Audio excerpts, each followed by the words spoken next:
अस्सलाम वालेकुम। जी वालेकुम अस्सलाम वरहमतुल्लाहि वबरकातुहू। हमारी बहन का सवाल है कि उनके घर में ना खून के छींटे पड़े हैं और रात के वक्त, ये ना कल परसों की बात है। वो कह रहे हैं कि इस्तिखारा करके बता दें और कोई वजीफा बता दें और ताकि हम लोग ना मसला हल हो। जी ठीक है। अस्सलाम वालेकुम वरहमतुल्लाहि। वालेकुम अस्सलाम। बेटी ने सवाल किया है, इस पे मैंने काफ़ी मर्तबा खून के छींटे पड़ना, पानी के छींटे आना, घर के सामने या दुकान या कारोबार जहाँ पर वहाँ पर दाल माश या अंडे फेंक जाना, या कुछ ऐसी हरकतें करना, सिरी फेंक जाना, एक पुतला सा बना के उसमें सुइयां लगा के और वो फेंक जाना, ये सारे मामला पे मैंने बहुत मर्तबा पहले डिस्कस की है, बहुत सारे वज़ाइफ दिए हैं, बहुत सारे लोगों को गुजारिश की है कि इसका तरीका, इसका हल क्या है। अभी भी मैं नाज़रीन से गुजारिश करना चाहूँगा जो पहली मर्तबा हमारे साथ शामिल हुए हैं, उनसे मैं गुजारिश करना चाहूँगा कि जिसके घर में खून के छींटे आ जाएं, पानी के छींटे आ जाएं, या बाज़ का तो ऐसा होता है कि बिस्तर लगा, जैसे आजकल देखें ना मौसम तो सर्द है, गर्मियों में तो ऐसा होता है जनाब कि हमने ना हमारा बिस्तर सारा गीला हो गया, वो एयर कूलर लगाया था उसकी वजह से सारा पानी, आजकल तो एयर कूलर भी नहीं लगा होता, तो बिस्तर मुकम्मल गीला हो जाता है, जैसे किसी ने पानी गिराया है, वो पूरा पानी हो जाता है सारा। ऐसा भी हो जाता है और छींटे भी आते हैं, खून के भी आते हैं, पानी के भी आते हैं, ऐसा देखने में भी आता है। तो और बाज़ का ऐसा होता है जहां कारोबार करते हैं, जहां पर काम करते हैं, वहां पर क्या करते हैं, कोई आके आदमी वो ना दाल माश की फेंक जाता है, कोई अंडे फेंक जाता है, कोई एक पुतला बना के उसके अंदर सुइयां लगा के कोई वो फेंक जाता है। तो तमाम तर नाजरीन से मेरी एक गुजारिश है कि खुदा ना खास्ता कभी ऐसा हो तो अपने ईमान को पहले बचाएं। अल्लाह रब्बुल इज्जत मालिक कुल है, बस हमारा यकीन होना चाहिए अल्लाह तबारक व तआला हमारा मालिक है, वही हमारा रब है, उसी ने हमारी मदद करनी है, उसने हमें कुरान दिया है, वही हमारी मदद करेगा।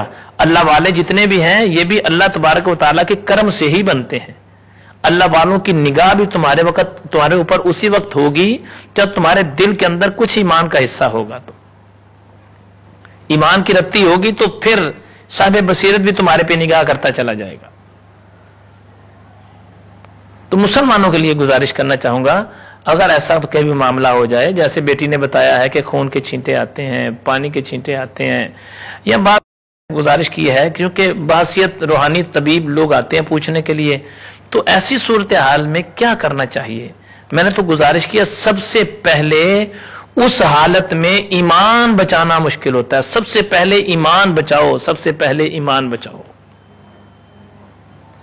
ईमान सलामत हो तो सारी बातें ठीक हो जाएंगी, अगर ईमान सलामत ना हुआ तो नुकसान हो जाएगा, हमारा नुकसान हो जाएगा, नुकसान हो जाएगा। तो मैं गुजारिश करना चाहूंगा नाजरीन से कि ऐसी सूरत के अंदर अगर कभी ऐसा मामला हो जाए तो फिर क्या करना चाहिए कि आयत करीमा ला इलाहा इल्ला अंता सुब्हानक इन्नी कुन्तु मिनज़ ज़ालिमीन, इसकी कम से कम 4 तस्बीहां और एक तस्बीह अस्तगफिरुल्लाह अस्तगफिरुल्लाह अस्तगफिरुल्लाह, इस्तगफार, एक तस्बीह इस्तगफार की, दुरूद पाक पहले और बाद में 11 दफा, नमाज फजर के बाद नमाज की पाबंदी करें और नमाज इशा के बाद इसको पढ़ के पानी पे दम करके पी लें।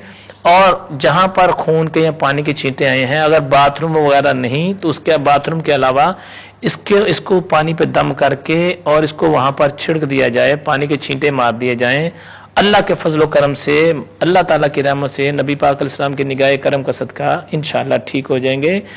कम से कम इसको 21 दिन तक पढ़ा जाए। नाज़रीन से गुजारिश है खुदा न खास्ता कभी घर में ऐसा मामला हो जाए तो ईमान सलामत रखें। अल्लाह रब्बुल आलमीन मालिक है, कादिर वही है, राज़िक भी वही है, शिफा भी उसी ने देनी है। अपना ईमान सलामत रखें। अल्लाह ताला, अगर आपका ईमान सलामत होगा तो अल्लाह ताला इलाज करने वाले को चला के आपके घर में भेज देगा, जिसने इलाज करना है। खुद ही असबाब पैदा हो जाएंगे इलाज के भी, अगर ईमान सलामत हुआ। तो ईमान डावाडोल हो गया तो फिर नुकसान हो जाएगा।